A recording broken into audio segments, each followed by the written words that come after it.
You hear me now? Can you hear me, David Lee Scales? I can. Fantastic.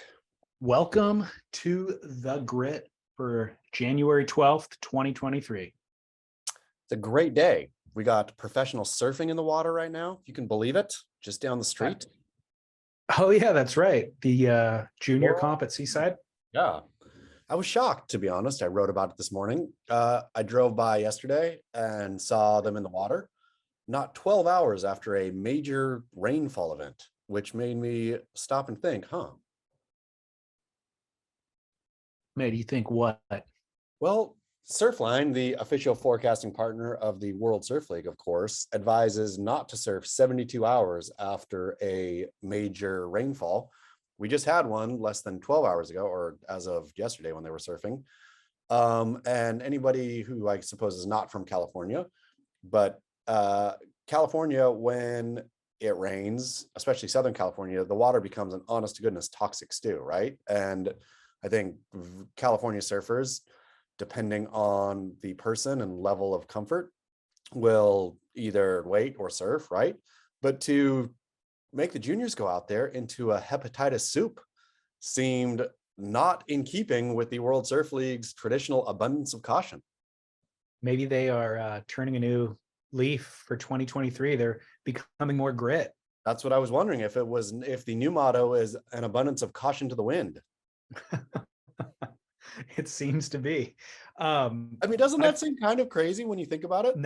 No, it doesn't at all, to be honest. It does for the corporation based on the way that they've run their business in the past. You're right. Abundance of caution is the perfect way to put it.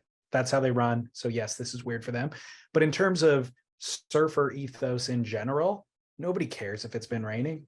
Oh, I mean, I don't think the surfer ethos in general, but I'm thinking, if one of these kids gets Hep C, which is a real possibility, right? I mean, there's not an insignificant chance that one of the children could come down with a nasty bacterial infection, right? Well, we trust that you'll be monitoring this situation closely and documenting it if it does happen. I certainly will be, but it's just, I mean, is there I suppose they all sign mass waivers going in, if I maybe, get hurt, it's yeah. not your sales fault. Lost your audio. Yeah. What? I can't do it. Your audio, her Bluetooth tapped into your computer. Sign her Bluetooth out. There you go. Perfect. Back on. We're back.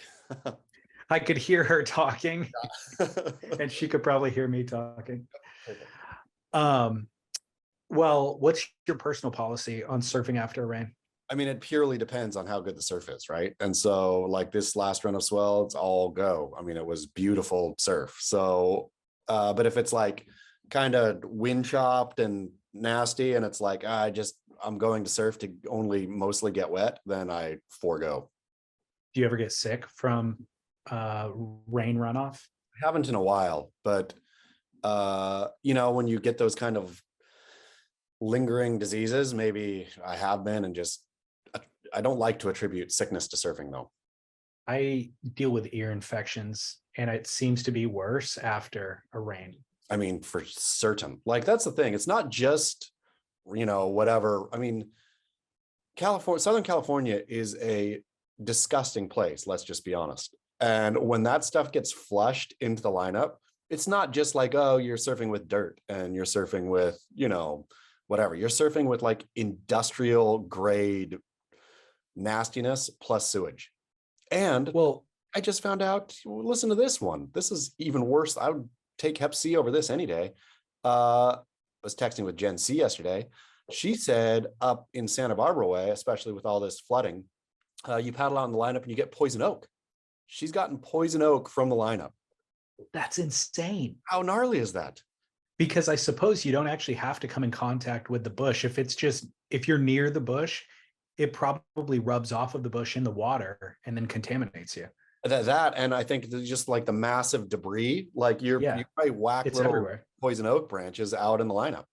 That's insane. Isn't that? Yeah. Yeah, I mean, for listeners who don't live near a concrete jungle, every few miles in Southern California, there is a river mouth that goes out into the ocean that pumps out all of essentially the sewage. And the sewage is treated, but in addition to that, if there's been rain, it's just runoff from trash that's been collecting in the hillsides and the trees and in the streets and all that sort of stuff.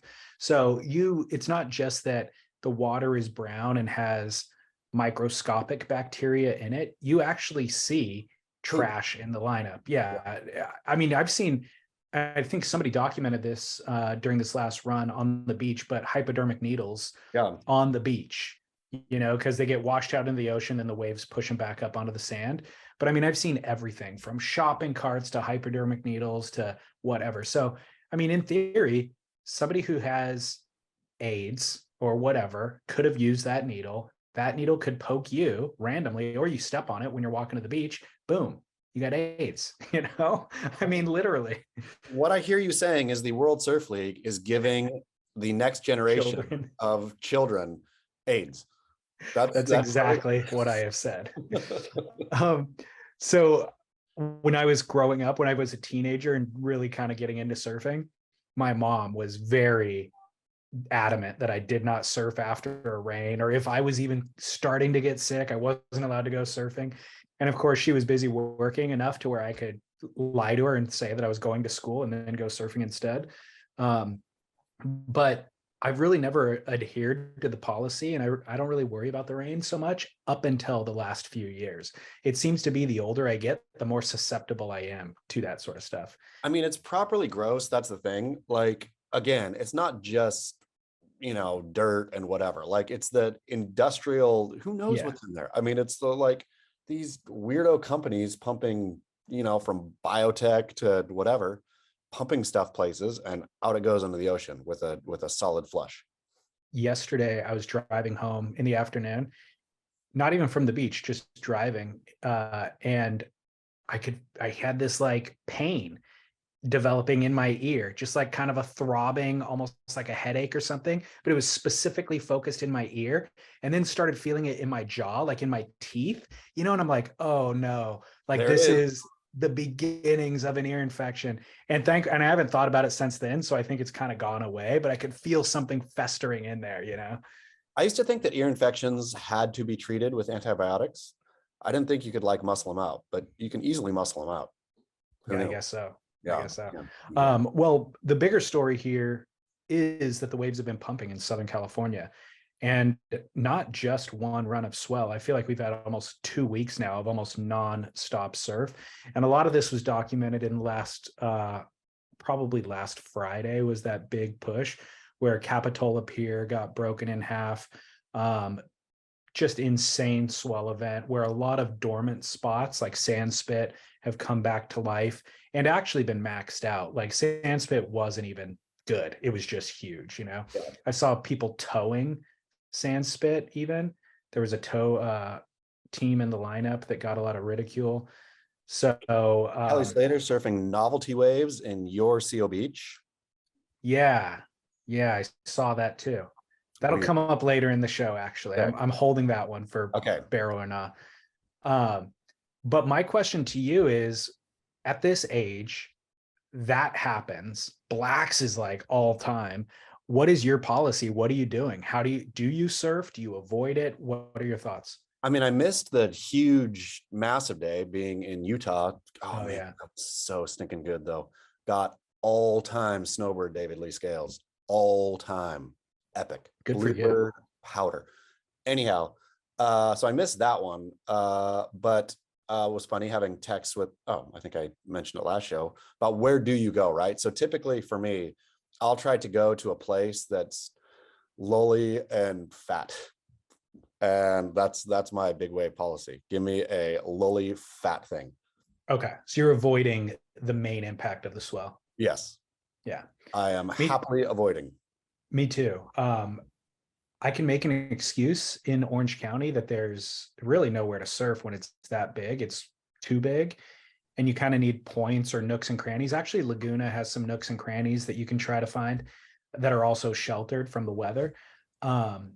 but really it's like San Diego has some points, up in LA and beyond have points. But if I'm don't have a whole entire day free to drive and I have to like surf within 2 hours, there's really nowhere But nearby me. don't you have to like, don't you paddle out just because you have to paddle out as Well, I did.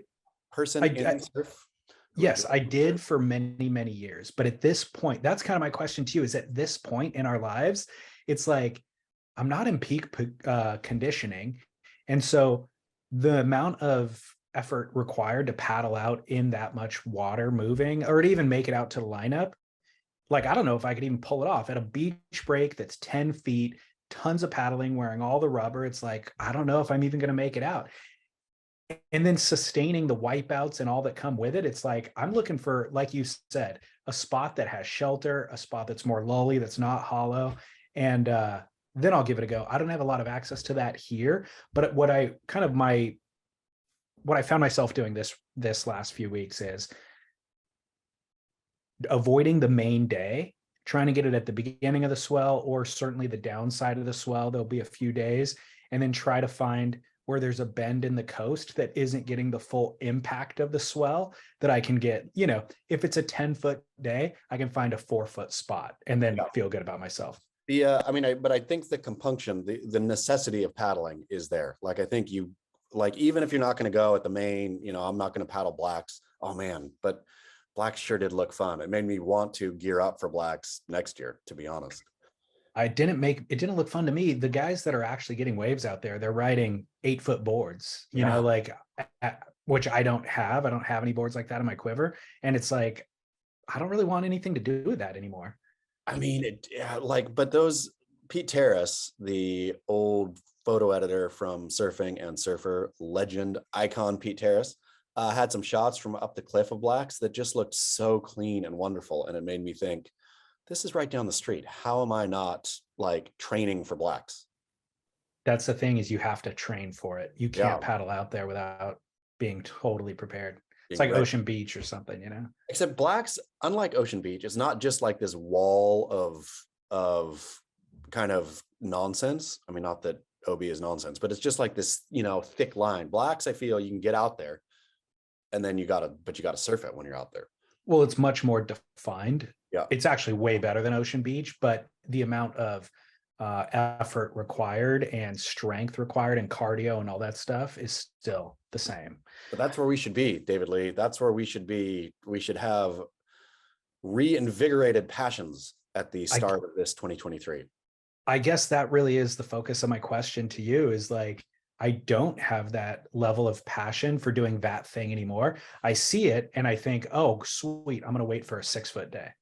But isn't that just a slippery slope? I mean, I hear you. Yes, it is. I want to gear back up to on the biggest day, I want to be at the best spot.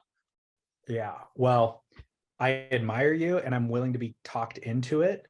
I think, I mean, to be perfectly honest, is it testosterone production that wanes as you get older? Because what I'm trying to communicate is I don't have the drive within me. And you can try to motivate me, but there's something in the core of me that isn't there any longer, that used to be there. But that's what I think you need to whip the little amount that's there back into shape. You need to say, we want this, don't we? And just fake it till you make it. Yeah, I think the training part kind of builds on itself. Like if you go for a run in the morning, you have more energy throughout the day. And then you actually find yourself craving more nutrient dense foods and all that sort of stuff. So maybe that is part of it, is just one foot in front of the other. And then the passion returns. And then maybe the testosterone production does kick in and all that sort of stuff. I think that's what it is. I think it is easy to be sedentary and it's not easy to go tackle stuff, but at any time. But once you start attempting, then it builds upon itself. Yeah. Because I do admire a friend of mine, Jamin Luoto, who is co-owner of NVS Fins, the fin company. I've always thought the guy looks pretty fit. Even his Instagram photo, he's hulking, you know what I mean? Like 6-pack, but same stage of life as me, has a kid, all this sort of stuff. And he's always been health conscious. So I admire that. But he mentioned to me that he was surfing blacks during that big day. I was like, oh, sweet, good for him, you know? Well, then a random photographer got a photo of him and he sent me the photo.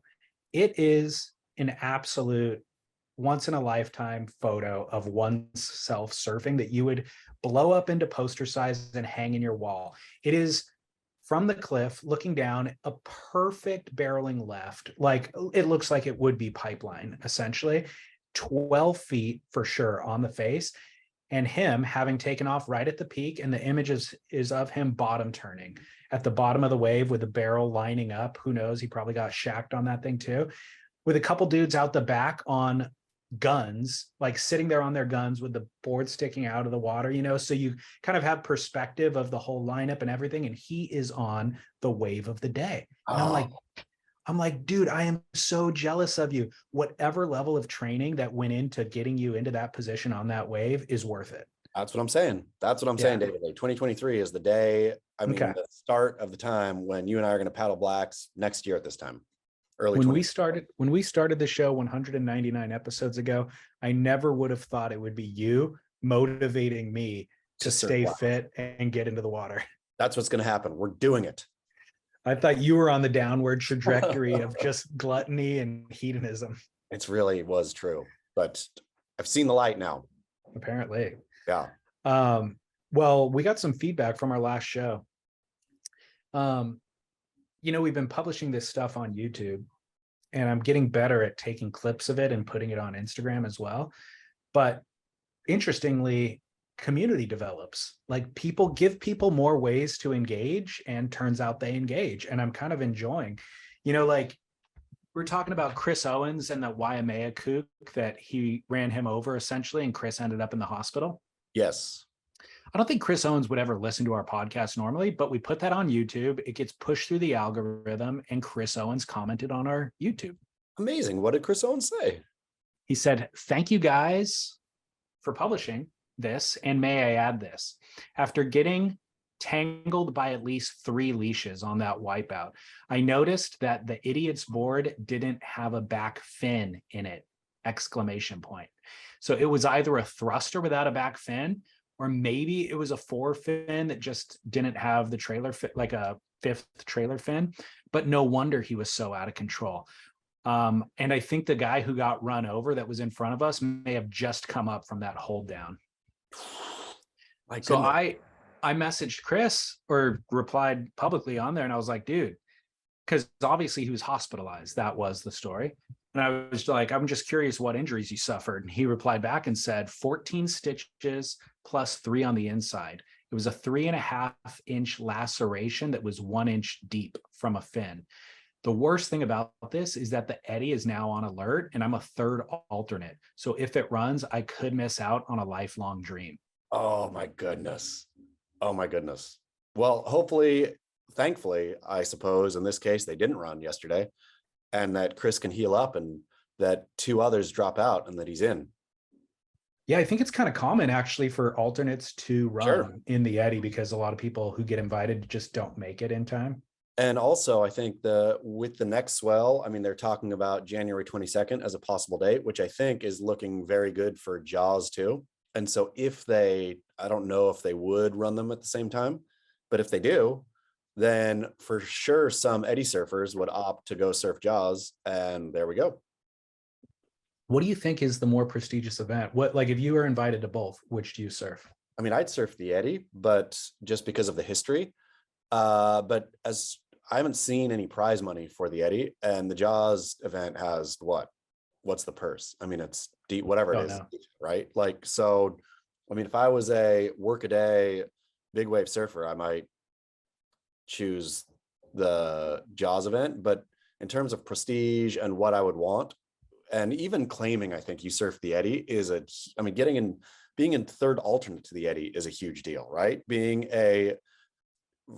selected for the eddy is a major deal. I mean, I remember Jamie O'Brien's, because you get an awesome, or I don't know if you still do, you used to get an awesome trophy or thing, like wall hanging thing, just to be selected, right? And I remember at Jamie O'Brien's house just staring at his eddy invitee, thing, just thinking, man, that is something right there. To even have that you were an eddy invitee is like a major deal. I agree. I'd go the eddy all day, every day. it doesn't run obviously very often. And so, whereas the Jaws event runs every year, basically. And I can't remember a year where it didn't run. Essentially, there's just more swell that allows it to run. Well, and the Jaws Um, event is not size specific. Like, as long as Yeah. it's big, right? Eddie has to be over what, 20 feet? Is that the Something.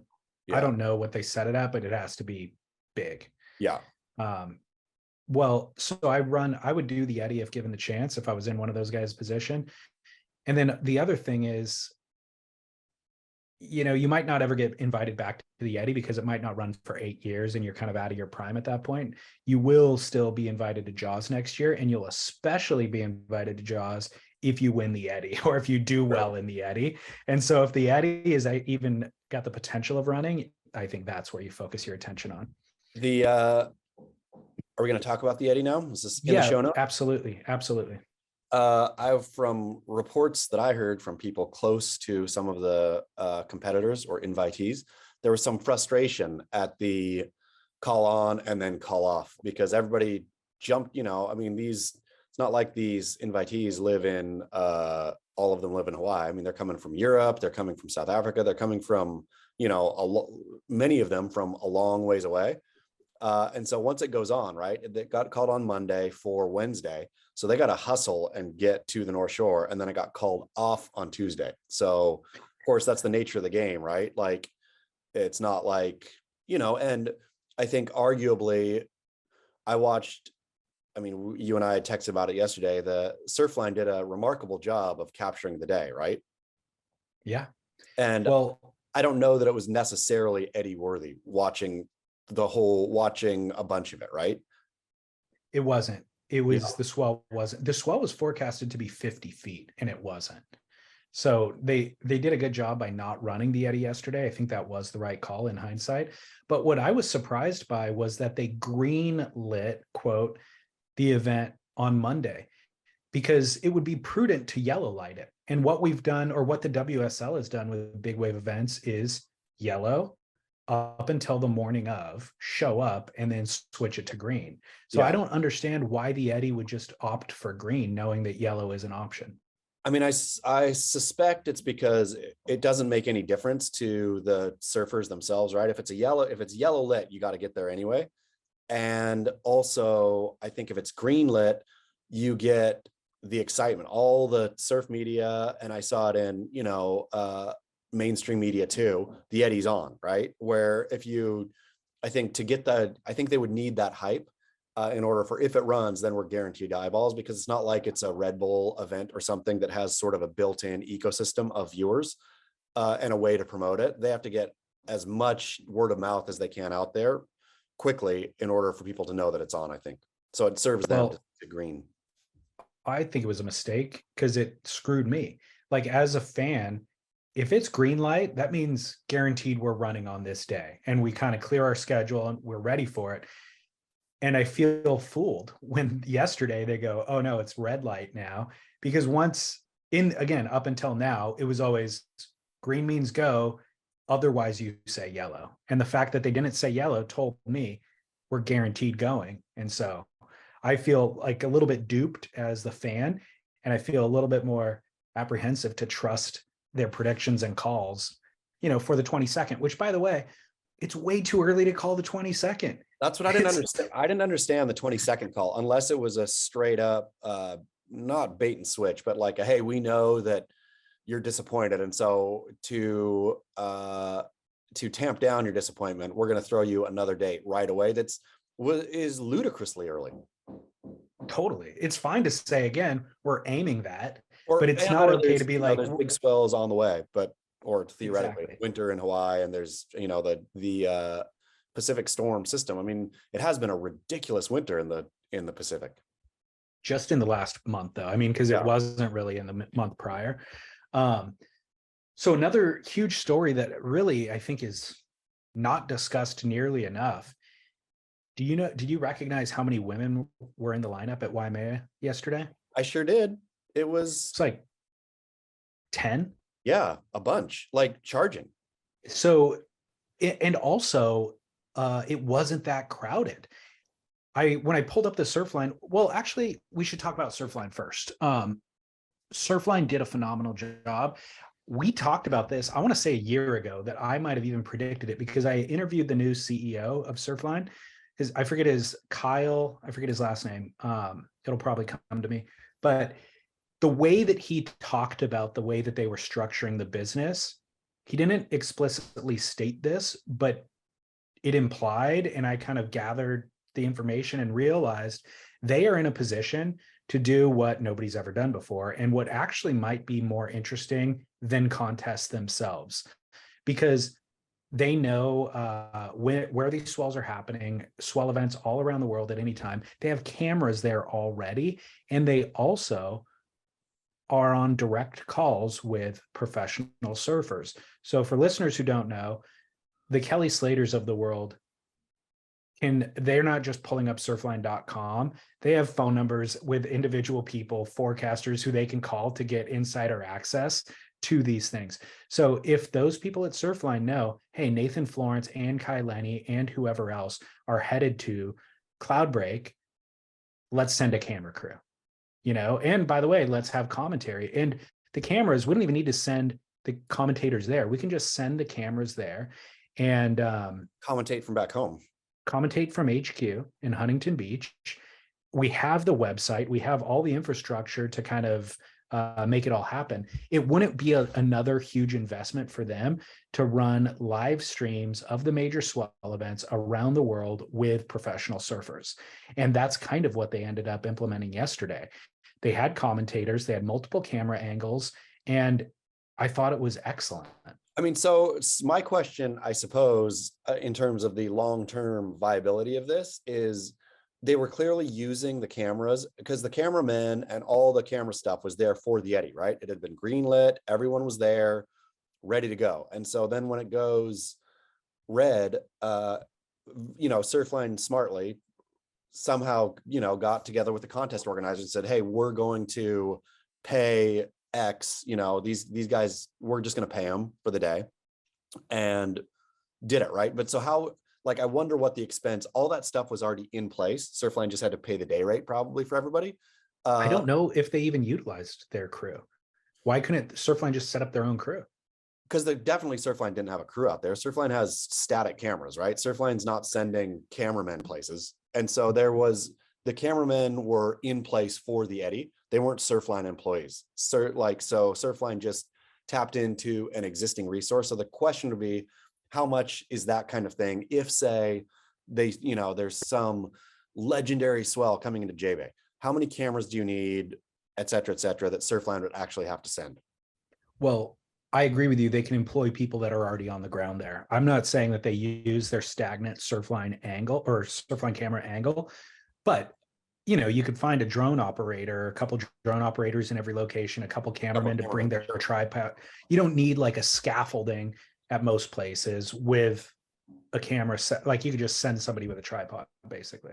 I mean, yeah, at a lot of waves you could, but yesterday's angles were very clearly, and the professionalism was a professional video whole thing set up. It wasn't just like randos on the cliff with a decent camera.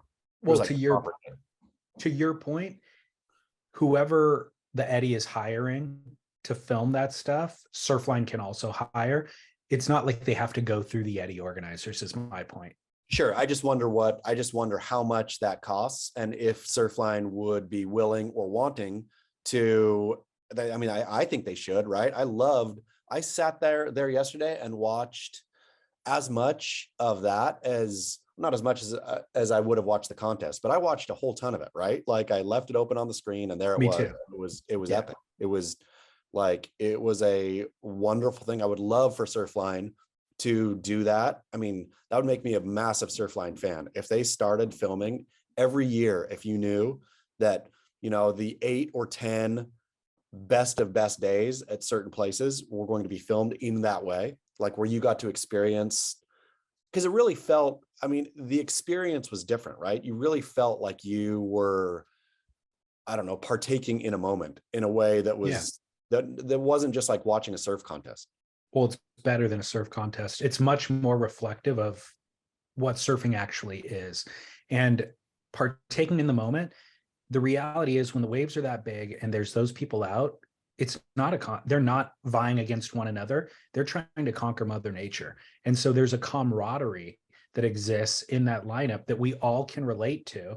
And it's a much more accurate reflection of the ethos of surfing than two people trying to beat one another, in 3-foot beach break or something like that, or in a wave pool, even worse. For sure. But even in terms of like the human need for winners and losers, I think I would love for Surfline to put in there, like have you can almost do it a running poll of who had the wave of the day, right? Where you could have everybody's names on like a sidebar, and a very easy, as you're watching, voting for, oh, that was sick, right? As a surfer, being able to recognize, as a community, I think that nobody would or maybe somebody would, but flood the voting with bots or whatever. But I just think that it would be fun for us to be judges. This opens, truly, I was thinking this yesterday. Them implementing that opens up a whole bunch of other new options for, yes, contests to exist within the thing, for us to engage with it and be able to do the voting. It's like there's been the contest for like digital Triple Crown or whatever, where you generate clips and then after the fact everybody votes on them and all this. It's all of those things, but in real time. Yeah. And the biggest hurdle, the hurdle that the WSL has to deal with, this is the biggest blockade in their business, is getting the best surfers around the world to a specific surf spot, timing it with a swell and all that. Surfline solved that already. Surfline is already doing the hardest portion of the job. Getting a little bit of a camera crew there is actually the easiest part of the job. And that's the only hurdle that they have. They did that yesterday. And now that they've done that, they can actually do everything else that exists in all these different versions of content creation that we see that always ends up happening after the fact. And we have to then report on and see after the swell is gone. We can do it all now live. I mean, the best part of it too, or one of the great parts, is the surfers in the water. It's a self-selective group, right? Like, so they were people, it wasn't like chosen or come up through the WSQS ranks or, some other way. Like, it's not Felipe Toledo at Chopu who you don't want to see, right? Like, right. Or who will not surf or whatever. This was people who have dedicated their lives to Waimea. And so you get to, it doesn't matter if they're big names or no names or what, right? You don't need to see Kelly Slater out there. Like, I love watching Kelly at Waimea is fantastic, but the people who were surfing yesterday, it was poetry. I thought it was people who have dedicated their lives really to Waimea and surf it the way it should be surfed. I agree. I really felt almost like it was a flashpoint that we weren't fully recognizing in the moment, but like a flashpoint of what now is possible in this modern era. And so bravo to Surfline for pulling that off. And so back to kind of what we were saying about the females in the lineup. It wasn't that crowded. And so I almost thought that there was an event going on. And I had to then turn the volume up on the commentary to kind of listen for long enough to see if maybe there was an event that isn't the Eddy that I wasn't aware of.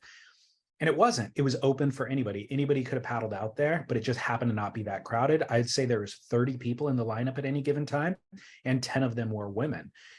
So what this has to do with, side story, is the Red Bull Magnitude event. Are you familiar with this? I am from Gen C, thankfully. Okay. Which, again, underreported on. This is an event that's been taking place the last 2 years. It's a women's only user submitted content event. Basically, Red Bull, I think they put up $50,000. Let me see. I copy and pasted some stuff from their website.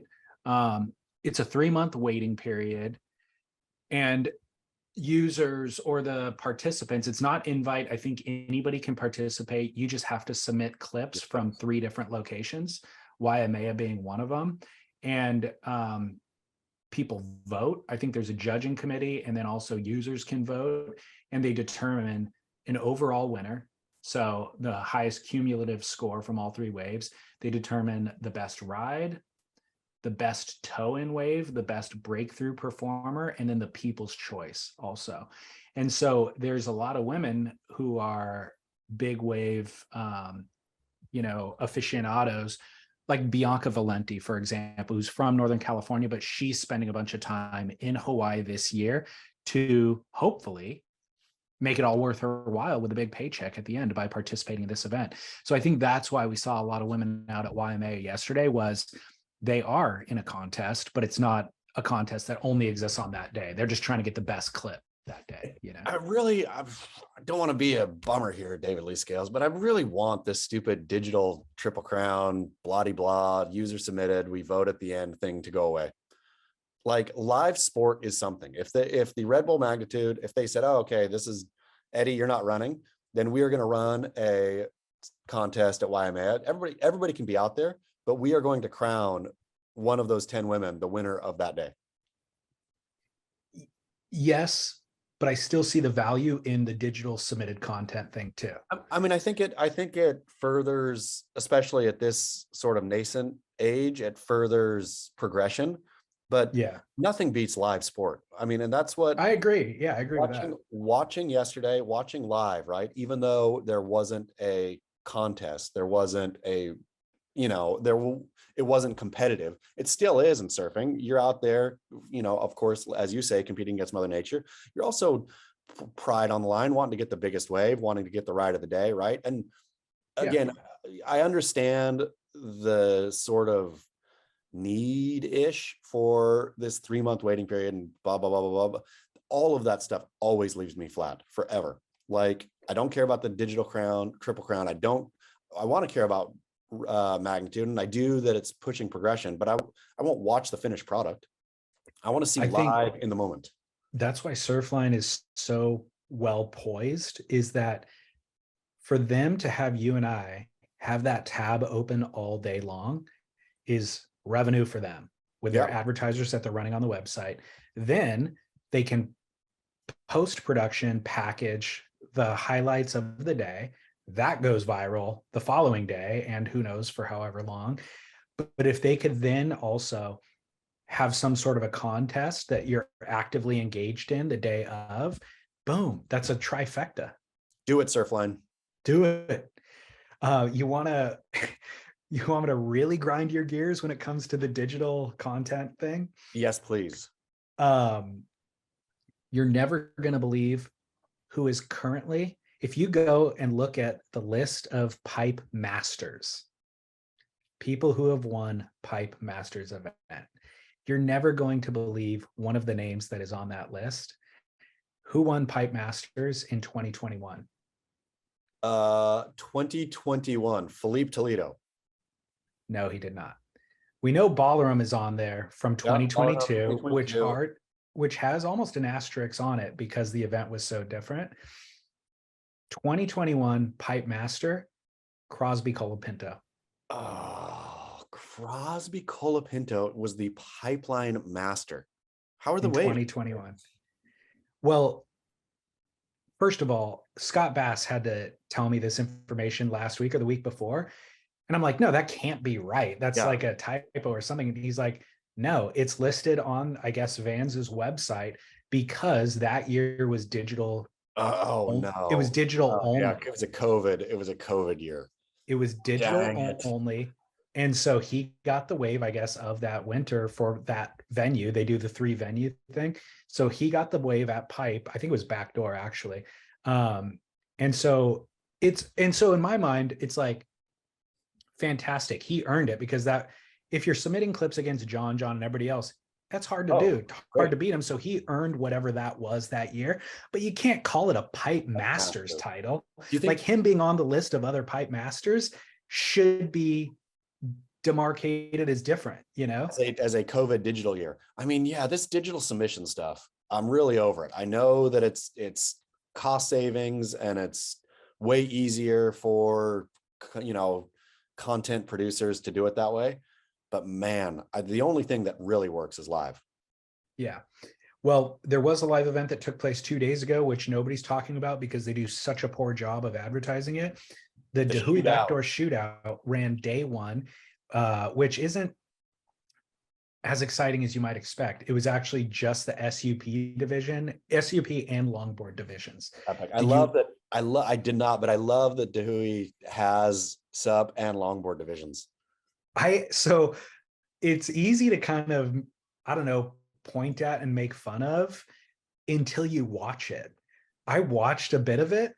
It's freaking gnarly. Like the stand-up paddlers, they get in early. It's actually very functional. I think you'd see a lot more of them out there if it wasn't so crowded on a regular basis. But to have the lineup cleared and allow them to have that early entry and all that sort of stuff is off. It's awesome. It's pretty epic, actually. I mean, and to Dahui's full credit, like Hawaii has a history. I mean, it's easy to mock suppers, you know, out at Cardiff Reef and stuff like that, but Hawaii has this long waterman history, right? Where these, like, it's not just high performance shortboard surfing. Like it is longboarder and high performance longboarding and supping and all of this, like, and bodyboarding. Yeah, bodyboarding and body surfing and all, like the idea of being a water person is real in Hawaii, right? And so Totally. And so having the suppers and the longboarders and everything out there makes absolute perfect sense. Well, I always think about, I try to put aside my own whatever biases and not just think in high performance shortboard terms. And so I just think, okay, whatever the right equipment is for the given waves. And when I watch those guys paddling in at pipe early, getting early access, setting up for the tube, I realize, oh my God, that might actually be a more functional way. That might be the ideal board to ride pipe with, except what ended up happening was a lot of them, because of that early entry, they're going too fast and they're out in front of the barrel.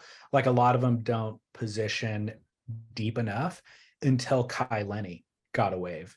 And Kai Lenny, because everybody else's board is so wide as well that it's hard to kind of get into some of the barrels.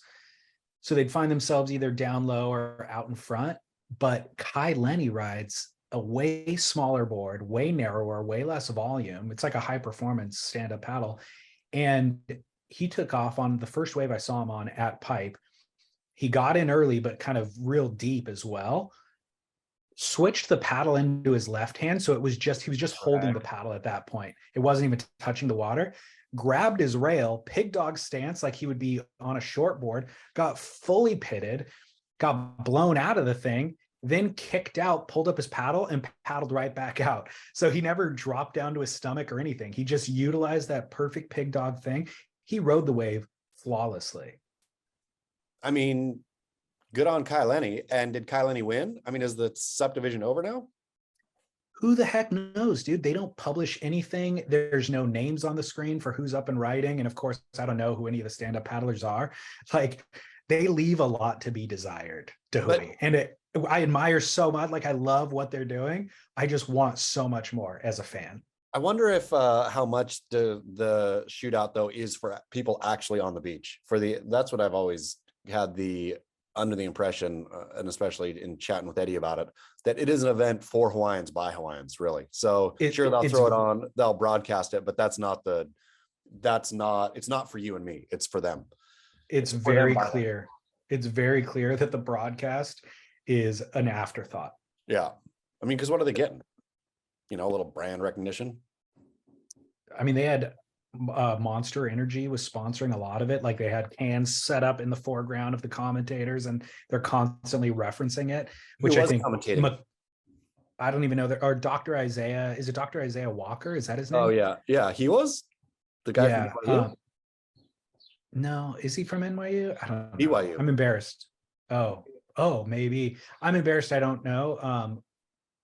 I didn't know the other guy's name. I saw his name on the screen and he introduced himself. And then the Dr. Isaiah, I've seen, a handful of times over the years and he's really good. Is he the same dude that was in Through the Doggy Door?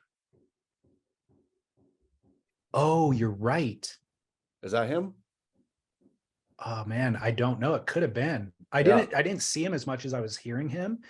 But the guy in Through the Doggy Door was also in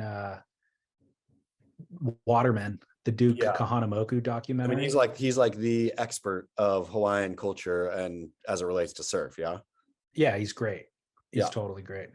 So at any rate, the Dahui Backdoor Shootout, the streaming has gotten better and better. Like this year's version of it was better than last year's. So I think that they're kind of getting to the point that it actually will be watchable, but they don't package any of the clips after the fact. So the only way to watch it is either live or the rebroadcast of the live stream on YouTube, which you can go find now. And it's like 3.5 hours long, but you have to kind of scrub to the waves if you want to see waves and not sit through the full 3 hours of it. Love it. And then there's no scores on the screen. There's no replays. Oftentimes it's a challenge. Perfect. Yeah. Exactly as it should be. The Hawaiian way. Yeah.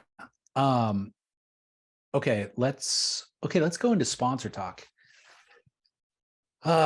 Couple of things, big things happening in sponsor news. Albee Layer took to Instagram to complain essentially about Dakai letting him go. Kalia, not Kalia, who was it? Alessa Quizon posted a couple of weeks ago. It's been in my notes for a couple of weeks, but it wasn't a story on its own. Now it's part of other sponsors talk. So we could talk about Alessa Quizon ripping off her Billabong sticker off of her board. I saw the clip. I remember watching the clip. Yeah. And then Connor Coffin, in just kind of late breaking news, is said to be off of Rip Curl as well, now that he's no longer on tour. Oops. So that's breaking news. But we'll start and kind of center this conversation around Albee Layer. Albee often makes his way into our show based on controversial behavior. Is Albee Layer, makes me want to think, the Prince Harry of surfing? Say more. A lot of grievances. That's when you hear from him, is a lot of grievances. Like, you don't really hear about Prince Harry's, the reason he's so in the news right now is just airing all the dirty laundry. And not that Albee airs dirty laundry, but it's oftentimes when he hits the news, the last time before now was complaining about not being invited to the Pipe Masters. Now we have a complaint about what is his specific complaint about Dakai? What does he say? Well, it's hard. Okay, he actually thanks Dakai. So he spends the first paragraph saying it's been an amazing 20 years. And thank you to a couple of individual people in the company, Micah Nickens, I think, a couple of other people. And then he closes out by saying, as far as what I'm going to do now, I don't know. I was told not to publicly say that it's over because it hurts my market value. Ha, ha, ha. Rockstar energy is still my freaking ride or die. So I still have part of my job and I will do everything to push it further. And then June Shine Co. Is also supporting me with some of my ideas as well. I'm pretty good at taking a punch and I usually come back harder. I took one too many times this year already, but whatever. The only thing I'm sure of is I'm not effing done. End quote. Okay. I guess that's not complaining. No, it wasn't an outright complaint, to be honest, like we've seen with his Pipe Masters post, but I was left with a bad taste in my mouth in terms of like it does. And the same thing with Alyssa ripping off the sticker. Her caption was like, all thank you for the opportunity. We had a good time together. But even the ripping off of the sticker feels like there is some animosity. Like his post felt like there's animosity towards Dakai. And so bummed. I mean, imagine you have your Albee Layer, you have a dream of being a pro surfer and you reach it, right? And kind of on your own terms too. Like Albee didn't have to go, he wasn't a tour surfer, made content, surfed big waves, did cool stuff. And it coming to the end has to sting, right? Yeah, absolutely. But that, I don't think it's whoever gave you a paycheck for 20 years, you should only have gratitude for. And if you are not creating value for that company, it's a pretty black and white decision. You know what I mean? Or I think what I've seen happen so many times now over the years is the company evolves and changes and becomes a corporation. And so those individuals who he was thanking maybe aren't at the helm anymore, and they're not making the decisions anymore. And so now the corporation is making a decision, and your relationship is not with the corporation. And so unless you are providing clear value that they can say is on, the earning side of the ledger, then it's an easy decision to let you go. And you can't be mad at the corporation. But I don't like, that doesn't sound like he's mad though. It seems like he's hurt. And I think that's one of the great, that's one of the great things about Albee through the years, I think, is the heart on the sleeve, right? You'll always get, I feel, an honest, emotional response to something from Albee Layer, which is, it's not packaged. It's not what he's supposed to do. He'll tell you how he feels, which is great. And makes me sad for Albee, to be honest, that the ride is over, but maybe it's not over, but that it seems over. I guess I agree with everything that you're saying. There's for some reason, the tone of it, when he does this or when he does it with the Pipe Masters, the tone is where I think is slightly amiss. I don't think he's wrong-headed. It's just the tone. Like Bobby Martinez, for example, has been maligned, let's just say, by the surf industry, and he has an F-it attitude, but I never hear him playing the victim. Well, because I think Bobby doesn't feel hurt, I don't think, by it, right? Like, correct. I think Bobby has like forged his own path and is like, F you, I'm doing this, right? He's not hurt. I think Albee is genuinely hurt by the industry. Like that's the part that bothers me. But it makes me, he's not a victim in any way, shape, or form. He is not a victim of the industry. Makes him, you don't think it makes him endearing? Of like, it's not endearing in any way to me. It's like cringy to me. I'm gonna take back the Prince Harry analysis or comparison and say, I'm gonna say this makes Albee likable. He's hurt. Yeah, well, maybe it is to his fans, but what I worry, and I actually love Albee as a surfer. I think we can all agree, like, he is one of the most innovative and talented surfers of our time. And he's proved it repeatedly for like well over a decade, right? So I like him. And as a fan of surfing, I want to see more of Albee. My concern is that his doing this to a brand, or the tone of feeling victimized by the industry, all of that thing, doesn't necessarily cue him up for brands wanting to work with him in the future. And I think that it's well documented that you could be uber talented and not make a career out of surfing. You have to have kind of the right way of branding yourself, the right image. And by the way, that image can also be provocative. Like, brands will get behind provocative. So if he wants to run that angle, he could run that angle. But he's in a space where he's being provocative in a way that is begging for sympathy. And I don't think that's endearing. Do you think that Albee Layer could go steal market share from Ben Gravy if he so chose? Interestingly, he and Matt Miola had a vlog well before Ben Gravy that was excellent and hilarious. Like them sitting by the fireside on a bearskin rug, drinking Red Bull or Monster. Wait, no, Rockstar. The third one, the Rockstar out of champagne flutes. It was hilarious. So they could absolutely revive that. Why doesn't he go back to the vlogosphere? They really should. I mean, he could go because Albee actually surf. Not that Ben Gravy doesn't surf, but Albee is actually a great surfer, not a like upper intermediate surfer. And so he could go crush. I mean, imagine him. He could probably crush some novelty waves and then go get some real waves in there too. And I think Matt Miola would be super primed for that as well. Like, he's a fascinating figure in terms of like all the bow hunting and everything else that he does. His sister is a celebrity. They hang with Willie Nelson and their kids. It's like, for sure. Albee, it's vlog gold. Don't be sad. Go vlog. I think Albee. So this is part of the bigger conversation too, and this relates to Connor. This relates to Alessa, because Connor and Parker also, They had Young Wise Tales before anybody Oh. else was vlogging. So they could revitalize that too. But the larger conversation here is that everybody needs to reevaluate their value and not expect surf brands to be their one golden ticket, because that's just not the way it works anymore. And whenever I interview pro surfers for Surf Splendor, one of my questions at the end is always like, with Joel Tudor, what does Vans expect of you? And what do you expect of Vans?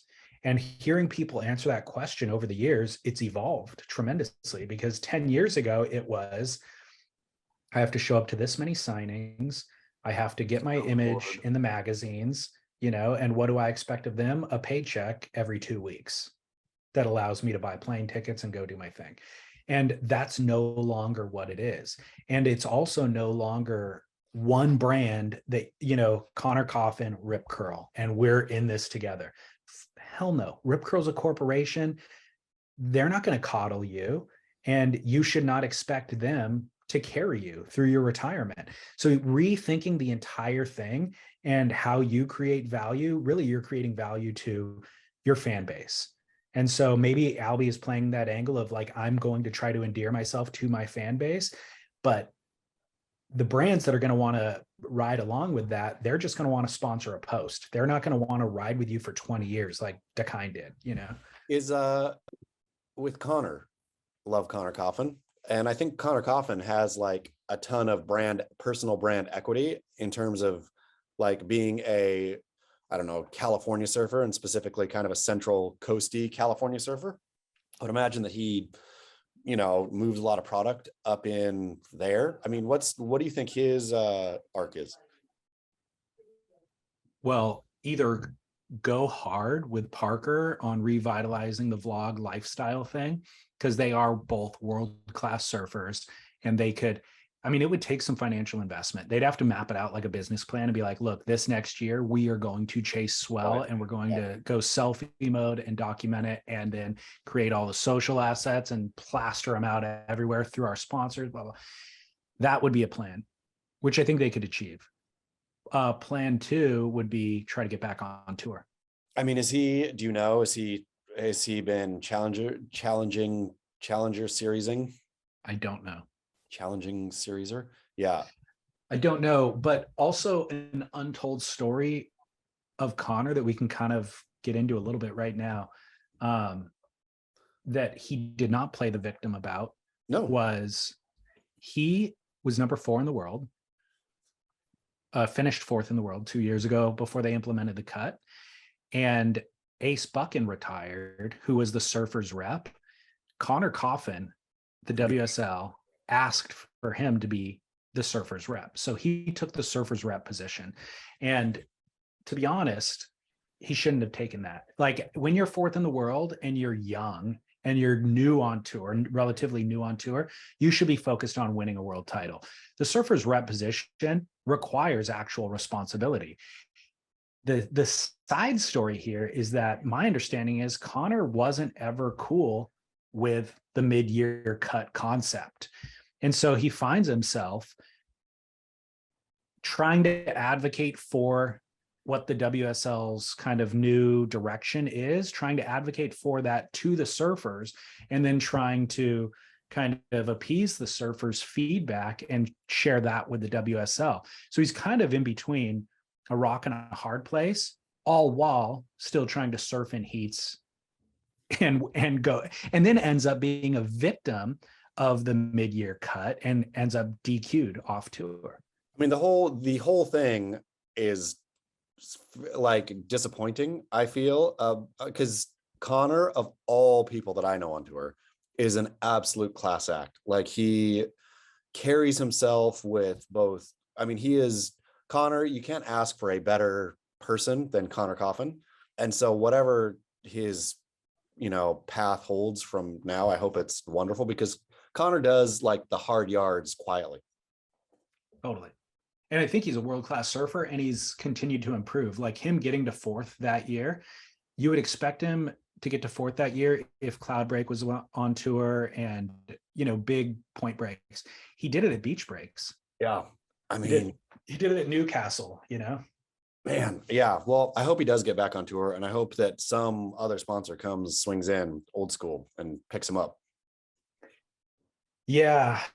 I don't know who that would be at this point in terms go. of like, that'd be a great fit. And it's Central Coast. Yeah, there we go. Solved. Nailed it. Connor, problem solved. Nailed it.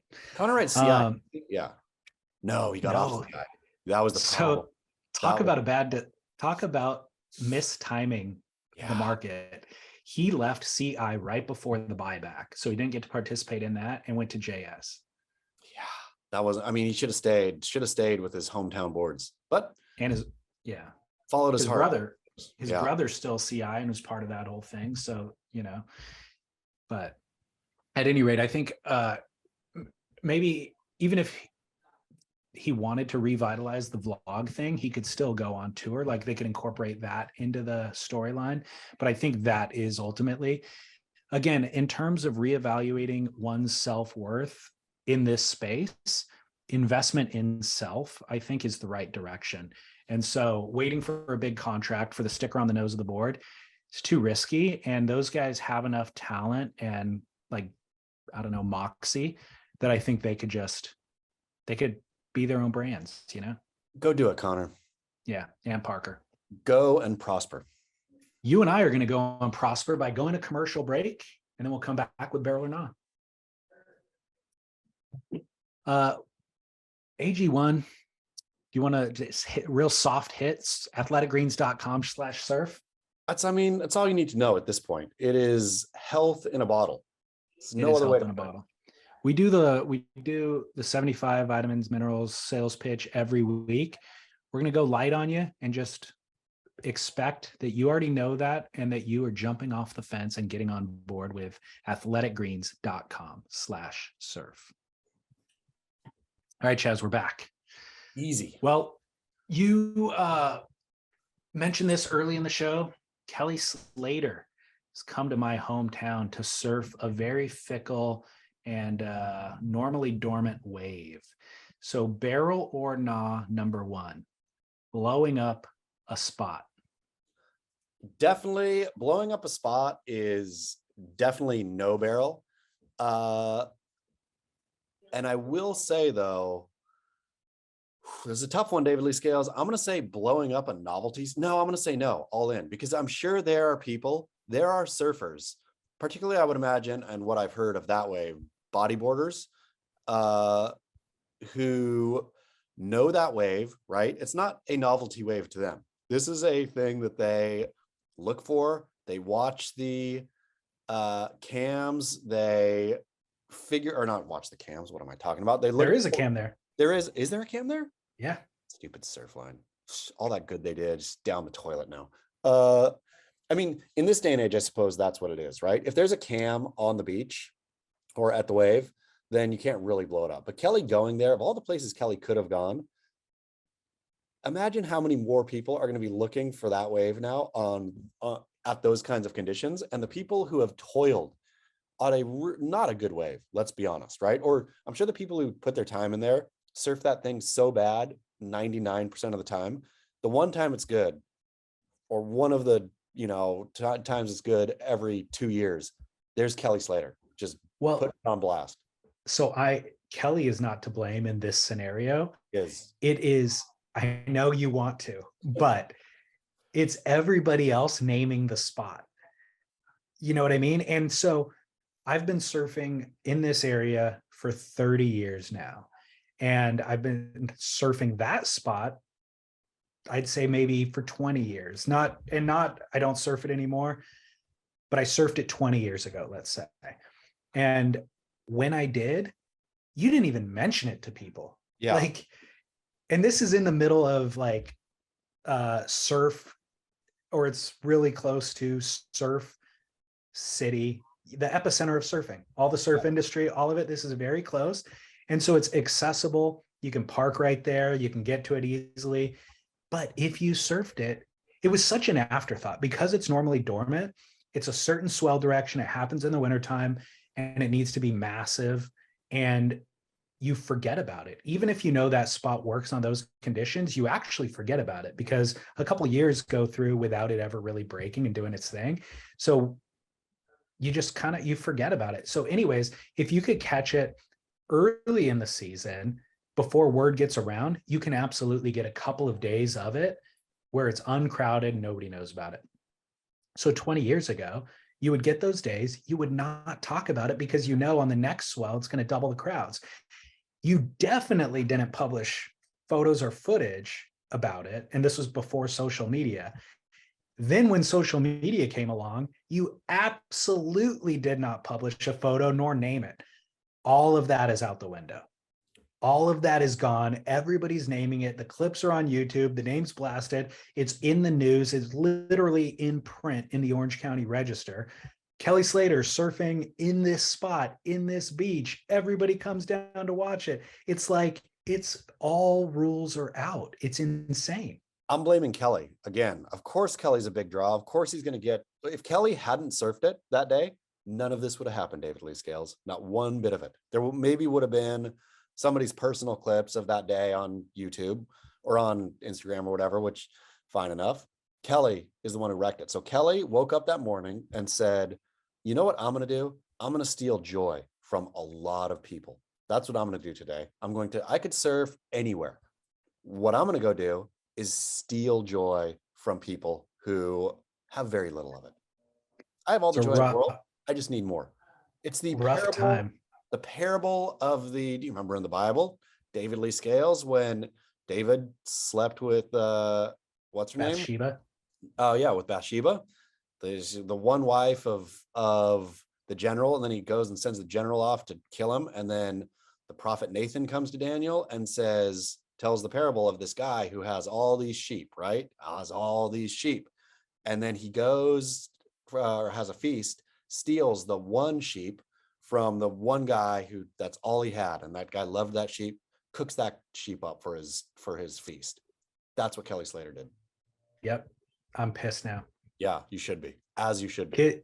Kids getting Hep C in San Diego, Kelly stealing sheep in an undisclosed location. Exactly. It's Kelly's fault. Where should Kelly have surfed? Kelly should have surfed Blacks or he should have surfed the main place where everybody's already looking at it and everybody knows it.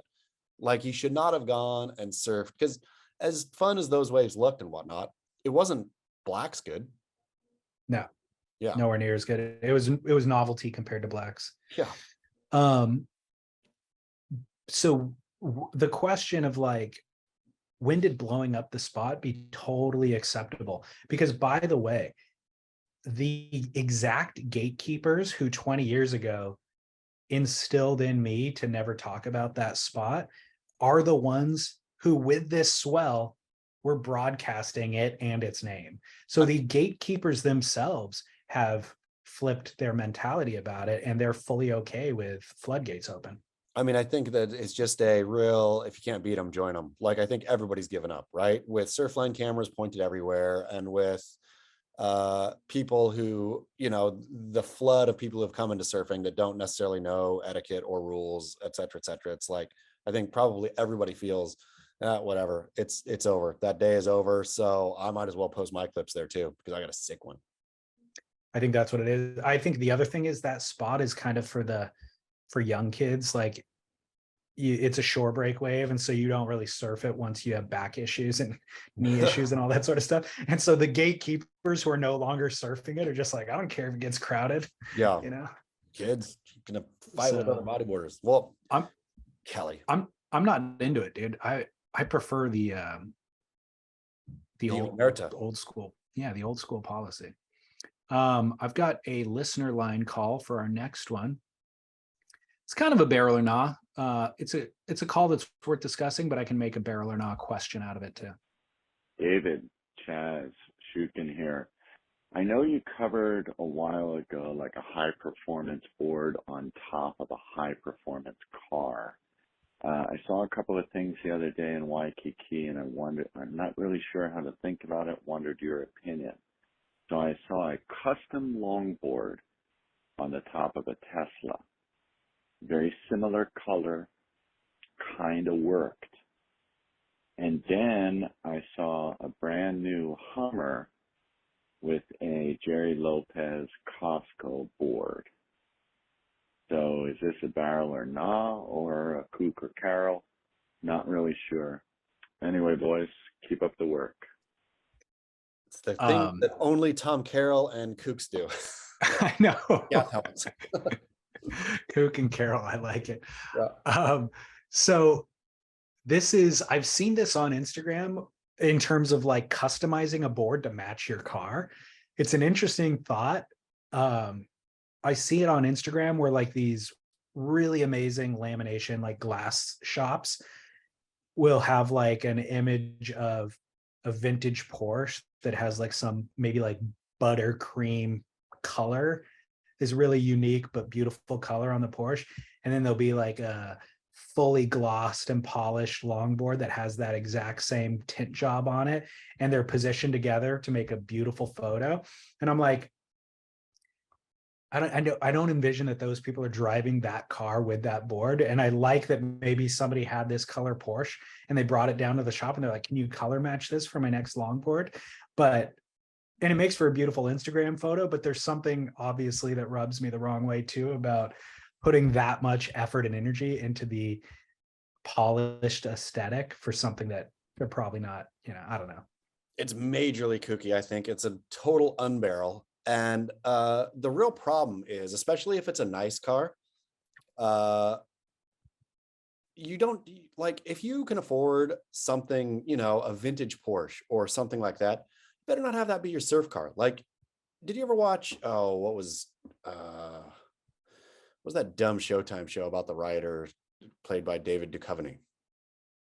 Oh yeah, Californication, right? I think he had a Boxer, maybe it was a 911.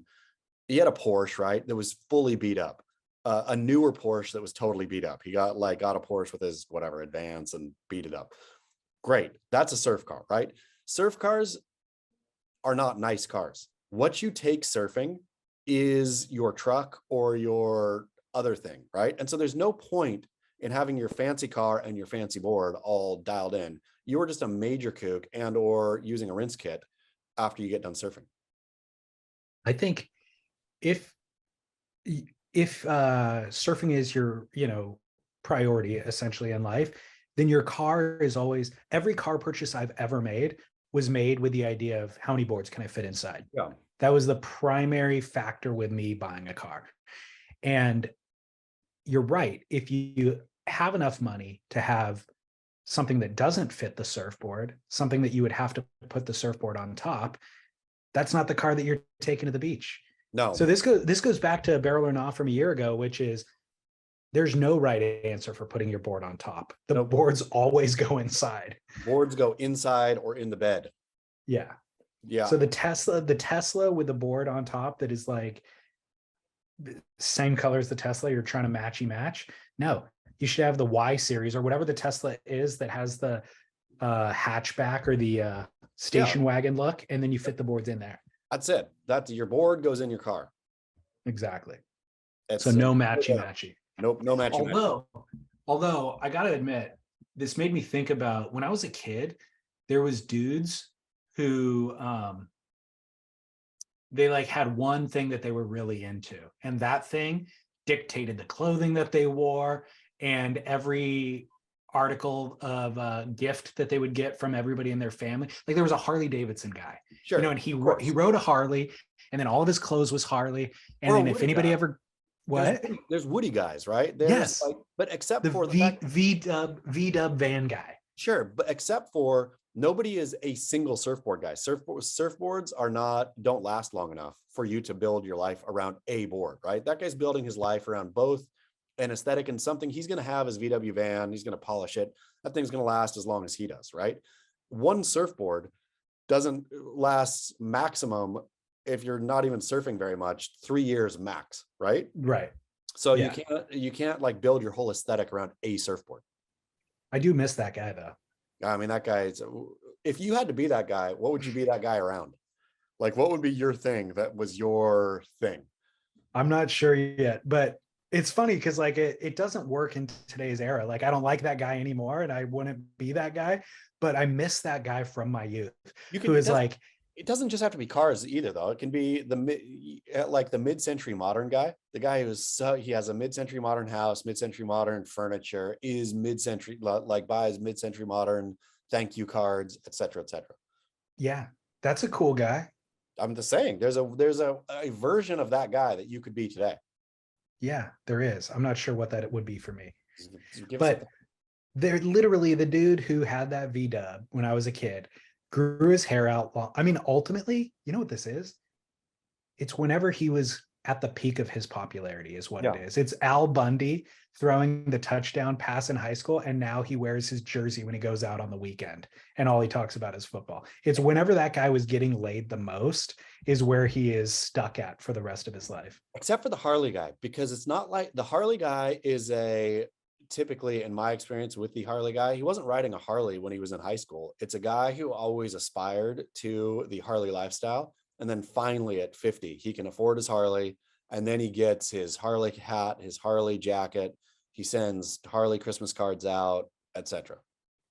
I think it still stops when they got laid the most. So I don't think it took until he was 50. I think he got a beater Harley when he was 23, and that got him laid. And now he's stuck in Harley mode until he's in his 70s. How many teenagers or early 20s do you see on beat up Harleys? Like when you do, they're pretty cool. They're like, but that guy, the guy's on a beat up Harley at 20 is definitely not going full branded Harley hog style as a 50-year-old. I'm gonna have to do more research. Yeah. We need to do, I would like to hear from our listeners who are Harley aficionados, to be honest. Also, there's fewer of them than there used to be, right? It feels like that. I mean, it feels it like really does. It feels like the Harley brand kind of blew out. There's like Harley mega stores and stuff now, which it seems like it's not the barrier to entry is not necessarily anything other than money at this point. I wonder if Harley went the same way of Billabong and Quicksilver, where it was like it was so core and cool, and now it's just mega store and not now it's cooler to be into Triumphs or Indians or something. I mean, I would imagine. But again, I would like to hear from our Harley aficionados. Yeah, I would too, if there are any. Yeah, I'm sure. The cross section of surf and Harley. Guarantee we have a Harley listener. So final barrel or not, I already know what you're going to say about this one. And a barrel or not, developing a skincare routine. No barrel, 0 barrel. Yeah, no barrel. There's no excuse. Did you develop a skincare routine? No, but I'm starting to consider it. I've seen some photos of myself recently that I'm just like, gosh, I am looking ancient. Yeah, of course. That's what happens. You are ancient. You get old. As a man, you get old. Look at stinking Clint Eastwood. Do you think Robert Redford, do you think they had skincare routines? Brad Pitt does, probably. Yeah, exactly. That's a great, now you're making my point for me. Yeah, no, I'm going to say you get old. You, as a man, women have skincare routines, men get old. Well, last year when Sunbum sent us those giant care packages, there's, in addition to the sunblock, there's all the other stuff that they make. They make all this skincare product. And I'm like, I have that right now. I don't have to go out and buy new product. I have that right now at my disposal. And I'm like, man, 2023, New Year's resolution time. Maybe I start a skincare routine at this point in my life. I don't like standing next to Lauren in Christmas photos and her skin is vibrant and glowing and I look ancient. You look like a man, David Lee Scales. You look like a man. I respect the ethos of all of that. It's how I live my life in every other way. Obviously, I don't wash my hair, and I just believe, obviously live ruggedly and kind of, it's actually good for you. Yeah. But I also, I don't know, I'm feeling vain for some reason. Well, go down this path and see where it ends up, David Lee Scales. See where you end up. I'll be curious. Okay. We'll revisit this in 2024. Let's do it. All right, Chaz. Well, hey, you brought to my attention next week, episode 200. Episode 2. Are we going to, I mean, we'll definitely be in person on episode 200, but what are we going to do? That's what we always say. I mean, for sure. Now, I looked at the calendar, going to San Francisco, I believe, on Sunday, but otherwise I'm here. Okay. Yeah, it's a good question. What do we do? Do we celebrate? Is Bubba still a sponsor? No. Oh, bummer. Burritos.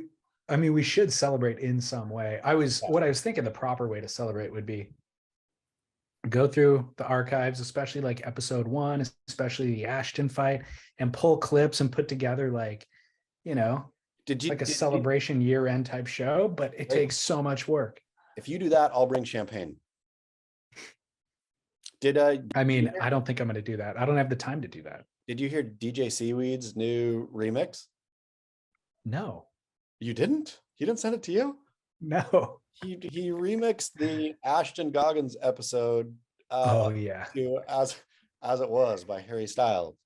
He did send that to me a couple of weeks ago. I feel bad. DJ Seaweed, if you're listening, I have not replied to his last couple of submissions. And here's why. And I didn't have the time to detail this in an email. I intended to.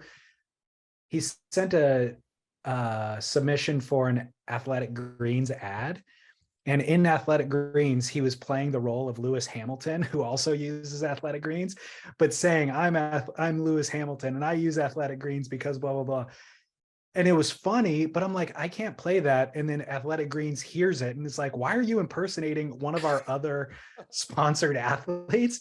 Like, this is a violation. And then they cancel us and we lose a sponsor. Yeah. So we can't have that. I can't risk it. So DJ Seaweed, I appreciate the effort. And then in the case of the one that he remixed with Ashton Goggins, it made me strangely sad. When I listened to it, it was funny, but hearing the negativity of the fight made me sad for some reason. I was like, really? Gosh, this feels so dirty. Yeah. How negative it was, how low it went. Yeah. Did it make you feel that way at all? It made me want to like re-jump across the coffee table to Ashton. Really? Yeah. I was like, Ashton is still as unlikable today as he was then. I don't see much of Ashton anymore. I mean, anytime I think about him, he feels unlikable. Well, with the DJ Seaweed remix, I thought this existed at a time, like it was a real thing that happened, right? And so it was newsworthy and we covered it ad nauseum and we've revisited it a couple of times. And then the slap happened and that was newsworthy. That all existed at a time for a reason. But bringing it back up now, regurgitating it back now is like, this just feels negative and distasteful at this point. I will fully agree. It is pointless. I don't want it aired again, but I just thought it was funny listening to it myself, but it does not belong in the public. Sorry, DJ Seaweed, does not belong in the public space. Right. Like if we brought it up and played that song now, it just feels like kicking an old tired joke, basically. Yeah, it's true. All right. Well, hey, we'll figure out some way to celebrate episode 200 next week. We will. We'll do it. All right. Well, hey, good work on 199. And people can find you on Beach Grit and at Surf Journalist. They can support us through athleticgreens.com/surf or through setting a subscription on surfsplendorpodcast.com. Anything else? That's it. All right, man. I'll see you next week for 200. Until then. Bon voyage. All right. Good work. Great show. You too.